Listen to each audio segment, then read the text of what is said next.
Hola, pues bienvenidos a todos los que están con nosotros, dándole seguimiento a esta sección de Cultura Compulsiva. Mi nombre es Aranza Villagórdoa, formo parte de la compañía de flamenco y me encuentro con el gran profesor Felipe Ríos, que nos va a dar una reseña súper interesante sobre los cuentos completos de Edgar Allan Poe. ¿Cómo te encuentras, Felipe? Muy bien, Aranza, pues encantado de dialogar contigo. Nos habíamos conocido más en el ámbito del cine y Exacto. ahora pues platicar de literatura con una gran lectora como tú también es siempre estimulante. Sí, totalmente. Es un gusto volver a estar aquí contigo. La verdad es que aprendí muchísimo contigo en cine. Muy bien. Bueno, Ok. yo les había propuesto para esta semana que tocaba recomendación literaria. Una de las puertas de entrada más efectivas para enamorarte de la lectura, ¿no? Es decir, incluyéndome, yo partí enganchándome con la lectura siendo muy niño, con este autor que es uno de los más incomparables de todos los tiempos, uno de los más imitados de todos los tiempos, y uno de los más citados también, que es el famoso Edgar Allan Poe, ¿no? Eh, digamos, vamos a hablar de los cuentos en general, porque hay muchas ediciones. Por ejemplo, tienes los cuentos completos, que es la edición de Penguin, de Random House, que es la que yo tengo aquí en estos maravillosos dispositivos. ¿Eh? Eh, esta es una edición, por ejemplo, que yo estoy trabajando ahorita para la clase de literatura, que viene con pues, explicaciones, prólogos, en fin. Pero en realidad la que yo recomiendo es la de la editorial Alianza, porque es la traducción que hace otro de los grandes monstruos de la literatura universal, que es el argentino Julio Cortázar. Julito Cortázar hizo la traducción de casi todos los cuentos, se la encargó la Universidad de Puerto Rico en los años 60, y tiene un prólogo a la altura, digamos, de lo que va a venir después, en donde nos cuenta la niñez, la juventud y la madurez de este escritor tremendo que es Edgar Allan Poe. En otras ediciones se han llamado narraciones extraordinarias también, Okay. y esto porque Poe, si bien hizo un intento de recopilar los relatos que él iba publicando en periódicos y en revistas, eh, no hubo una expresa, digamos, decisión de él de cómo querían ser reunidos o antologados, ¿no? Entonces, él vio publicado su trabajo en un volumen que se llamaba Cuentos de lo grotesco y de lo arabesco, pero creo que esta edición de Porrúa, de Narraciones Extraordinarias, o la de Alianza, la de Julio Cortázar, que recomiendo, o esta de Penguin, pueden ser sin problema, ¿no? El acceso a este escritor tan versátil, ¿no? Y que nos introduce a lo que todo el mundo nos gusta, que es el cuento de terror, sobre todo, ¿no? Una parte súper importante saber cómo el tipo de presentación, a veces eso atrae bastante al lector, ¿no? Creo que es importante conocer un poco más sobre la vida de Poe. Tengo entendido que sus padres murieron desde que era muy pequeño. Sí, ¿Cómo sus, influyó esta situación, tú crees, en su vida y en bueno, su escritura? de manera decisiva, es decir, los papás eran actores de teatro itinerante, y fallecieron, exacto, cuando él tenía 4 años, y lo que viene después va a ser decisivo en su carrera y en sus decisiones, digamos, como persona. Él va a ser adoptado por un comerciante de Richmond que se llamaba John Allan, de ahí el Allan Poe, ¿no? Mm, Y que contra todo pronóstico de un padrastro del siglo XIX, lo quiso como si fuera un hijo más. Es más, hasta lo consintió, ¿no? Su madrastra lo consentía mucho, su padrastro también. Pero, como siempre, es muy difícil tener un poeta en casa. Es muy difícil tener un escritor, porque hay gente tremendamente obstinada con su vocación.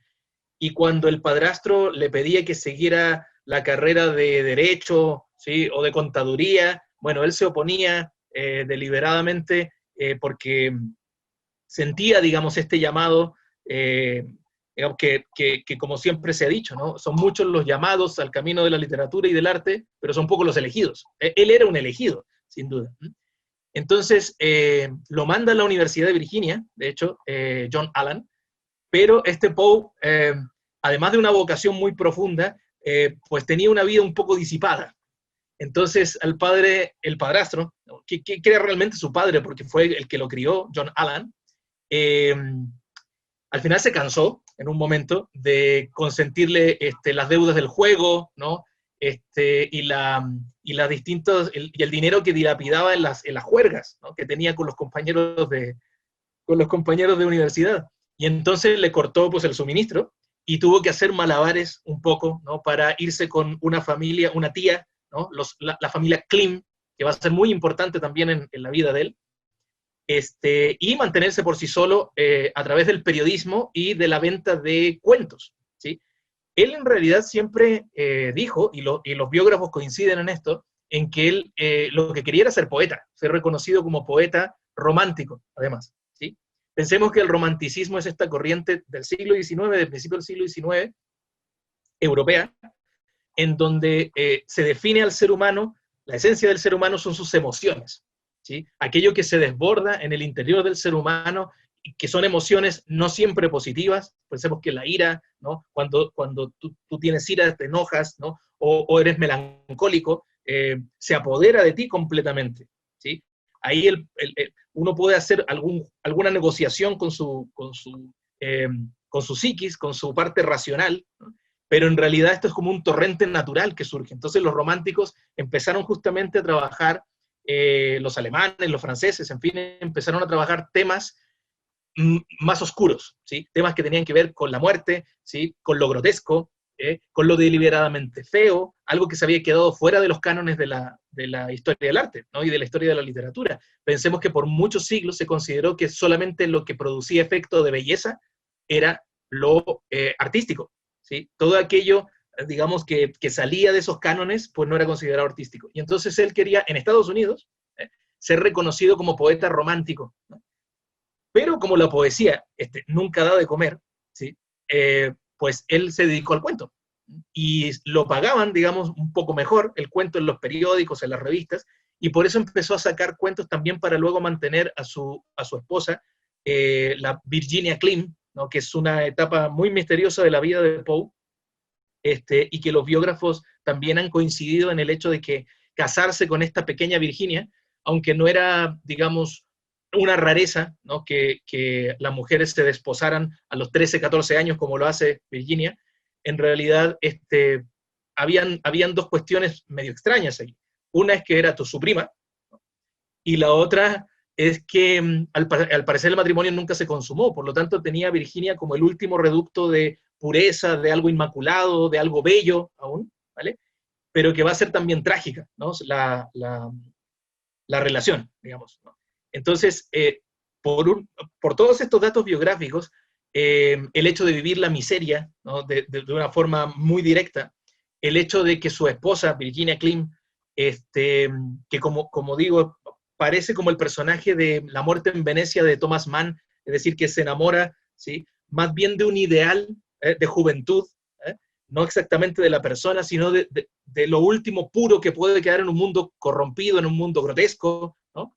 Ella se enferma de tuberculosis, que era una de las enfermedades, le llamaban la muerte roja, ¿no?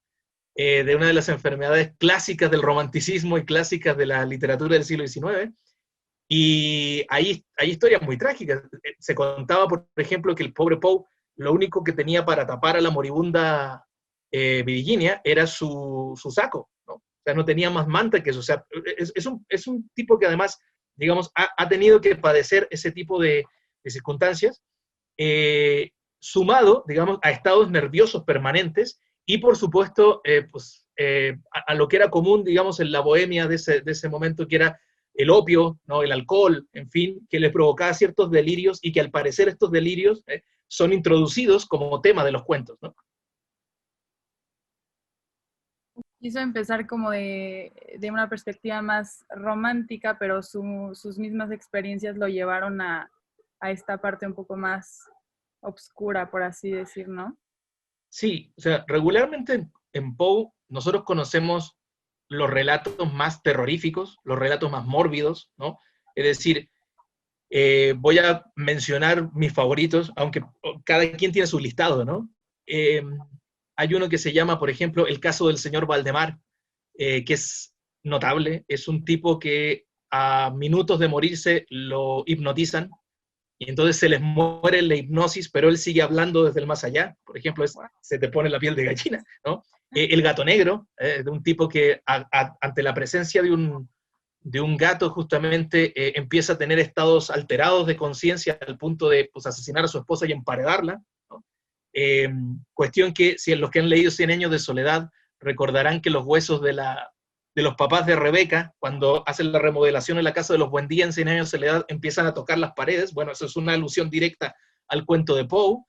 El barril de amontillado, que es una venganza también.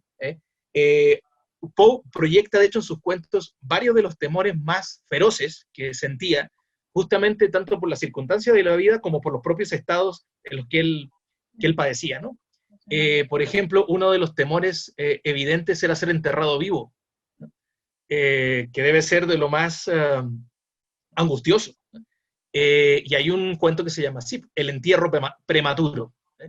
Hay otro que se llama La caída de la casa Usher, que más o menos habla de lo mismo, de lo terrorífico que pueden ser la familia o los que viven contigo, en este caso la hermana del protagonista, y la propia casa como una especie de tumba, más que un hogar como tal, ¿no?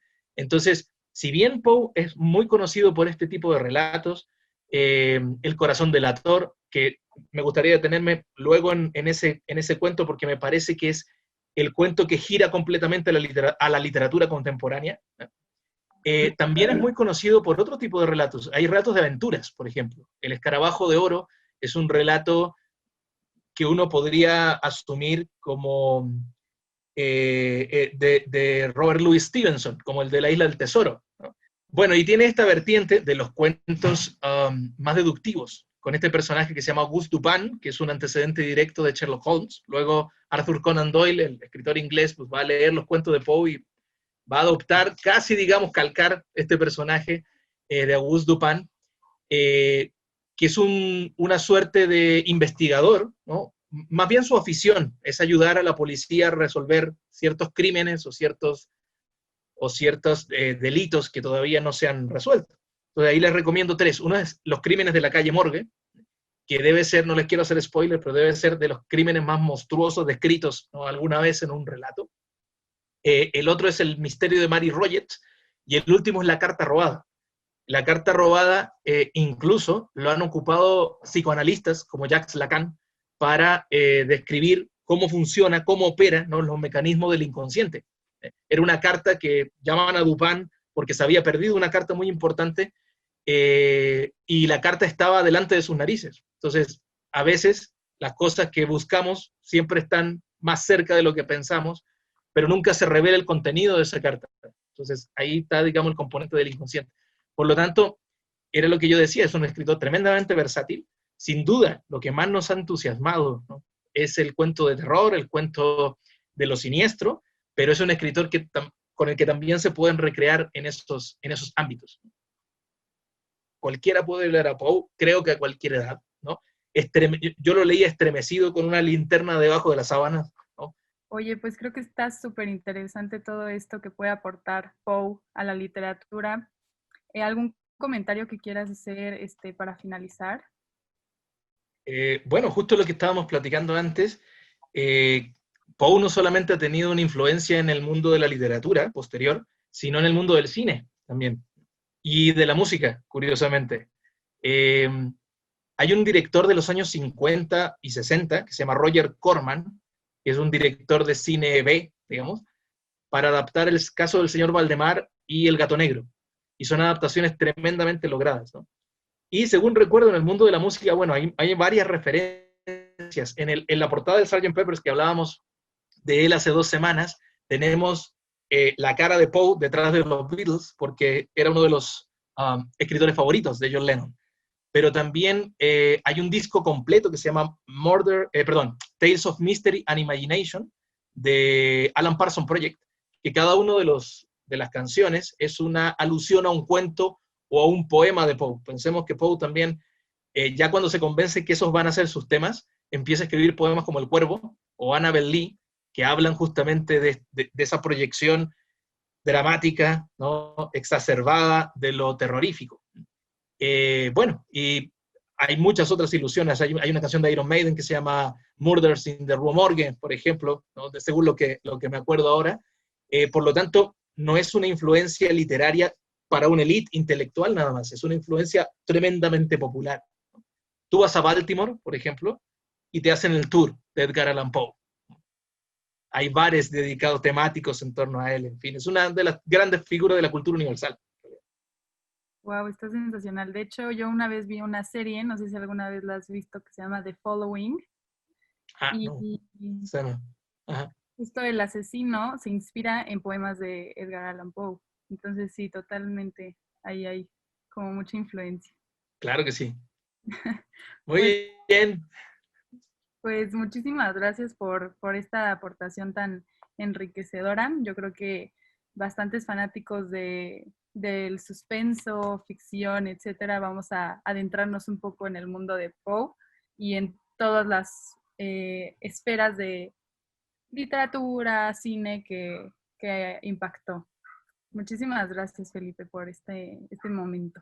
al contrario, Aranza, un gusto volver a platicar, aunque sea por estos medios, ¿no? Antes ya platicábamos en los pasillos y en salón de clases. Ay, Y sí, bueno, nos vemos la próxima semana con recomendaciones de música. Hasta excelente. luego.